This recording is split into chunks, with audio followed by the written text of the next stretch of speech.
La vache. Exégèse tafsir de la sourate Al-Baqarah, verset 205, c'est la vache. Texte du verset en arabe. Allahu la ilaha illa hu al-hayyul qayyum.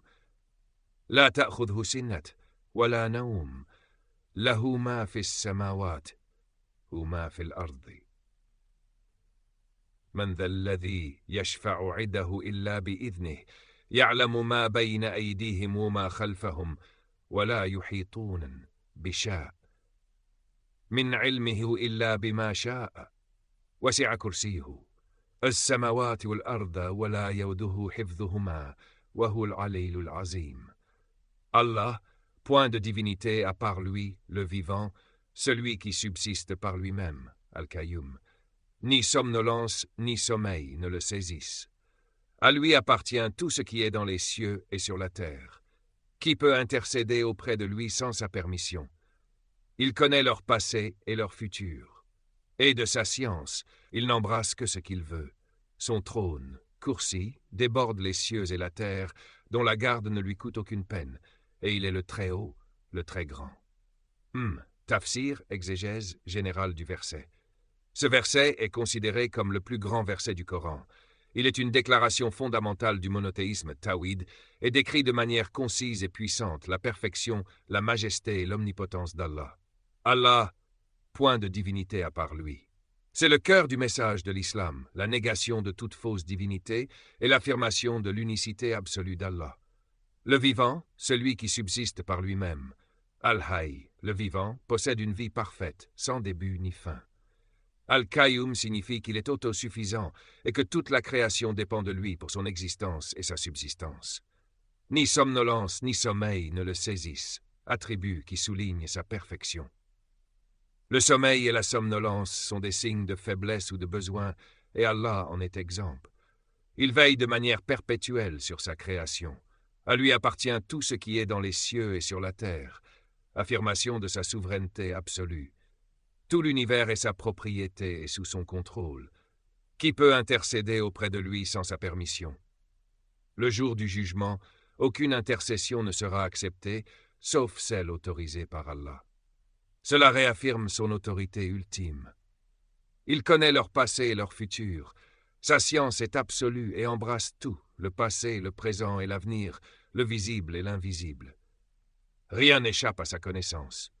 Et de sa science, il n'embrasse que ce qu'il veut. La connaissance des créatures est limitée et n'est qu'une infime partie de ce qu'Allah leur permet de savoir. Son trône Kursi déborde les cieux et la terre. Le Kursi est distinct du Arsh, le trône. Il est décrit comme étant la place des pieds du très miséricordieux. Sa vastitude inimaginable donne une idée de la grandeur infinie du Créateur, dont la garde ne lui coûte aucune peine. Préserver l'immensité des cieux et de la terre est aisé pour lui, soulignant sa puissance infinie. Et il est le très haut, le très grand, Al-Ali, le très haut, dans son essence et ses attributs, au-dessus de toute sa création. Al-Adim, le très grand, il est plus grand que tout ce que l'on peut imaginer. 2. L'avis d'Ibn Kathir. Ibn Kathir, dans son célèbre tafsir, souligne la grandeur de ce verset en rapportant plusieurs hadiths à son sujet. Il explique que ce verset contient 10 phrases indépendantes qui décrivent Allah. Il insiste sur le fait que le Kursi n'est pas le Arsh, le trône, qui est encore plus grand. Il cite à ce sujet une parole attribuée à Ibn Abbas. Le Kursi est la place des 2 pieds, et la grandeur du Arsh, personne ne peut l'estimer. Concernant Al-Qayyum, il explique que celui qui gère les affaires de toute la création, qui est indépendant de tout et dont tout dépend. Il met en exergue l'importance de ce verset pour la protection contre Satan en se basant sur le hadith d'Abu Huraira. 3 avis d'autres savants de l'islam à Tabari.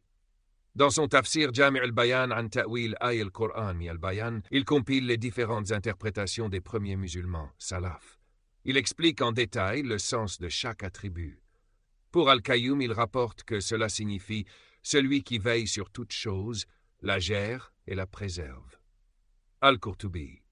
Dans son tafsir Al-Jami' li Ahkam al-Qur'an, il se concentre sur les aspects juridiques, mais donne aussi une analyse linguistique et spirituelle approfondie.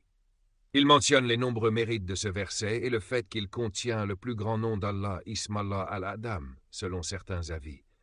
Assa dit, dans son tafsir Taysir al-Karim al-Rahman, il offre une explication claire et concise. Il écrit « C'est le plus grand verset du Coran car il englobe les fondements les plus importants de la foi. » Ce verset, par sa signification immense, mérite d'être le plus grand verset du Coran. Kak, hadith du prophète en lien avec le verset. De nombreux hadiths soulignent les mérites de Ayat al-Kursi. Le plus grand verset, Ubay ibn Ka'b a rapporté que le messager d'Allah lui a demandé « Ô Abu Mundir, sais-tu quel verset du livre d'Allah en ta possession est le plus sublime ?» J'ai répondu « Allah et son messager le savent mieux. » Il répéta sa question et je répondis « C'est le verset « Allah, point de divinité à part lui, le vivant. » Le prophète me frappa alors la poitrine et dit « Félicitations pour cette science, ô Abu Mundir. » Protection après la prière. Le prophète Sallam a dit « Celui qui récite Ayat al-Kursi après chaque prière obligatoire, rien ne l'empêchera d'entrer au paradis si ce n'est la mort. » Rapporté par An-Nasa'i, authentifié par Albani. Protection avant de dormir. Dans un long hadith, Abu Huraira rapporte avoir attrapé un démon qui volait de la nourriture de l'aumône.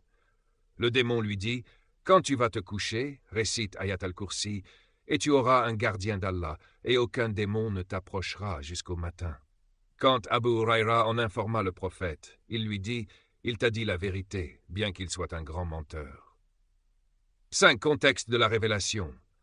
Pour Ayat al-Kursi, il n'y a pas de cause de révélation, sabab al-nuzul, spécifique, lié à un événement particulier, comme c'est le cas pour d'autres versets. Son intemporalité et son sujet, la description de la majesté divine, en font un verset qui transcende les événements contextuels. Il a été révélé à Médine, dans le cadre de la sourate Al-Baqarah, qui vise à établir les fondements de la société musulmane, notamment en ancrant fermement la croyance en l'unicité et la grandeur d'Allah dans le cœur des croyants. 6. Source Coran, sourate Al-Baqarah, verset 255. Tafsir ibn Kathir pour l'interprétation d'Ismaïl ibn Kathir. Tafsir at-Tabari, Jami al-Bayan an Ta'wil al-Quran pour l'exégèse des premiers musulmans. Tafsir al-Qurtubi, al-Jami li-Ahkam al-Quran pour des analyses complémentaires. Tafsir as-Sadi, Taysir al-Karim al-Rahman pour une approche plus contemporaine et concise. Sahih Muslim, Kitab Salat al-Musafirin pour le hadith d'Ubay ibn Ka'b. Sunan al-Nasa'i, Amal al-Yawm wa al-Layla pour le hadith sur la récitation après la prière. Sahih al-Bukhari, Kitab al-Wakala pour le hadith d'Abu Huraira sur la protection.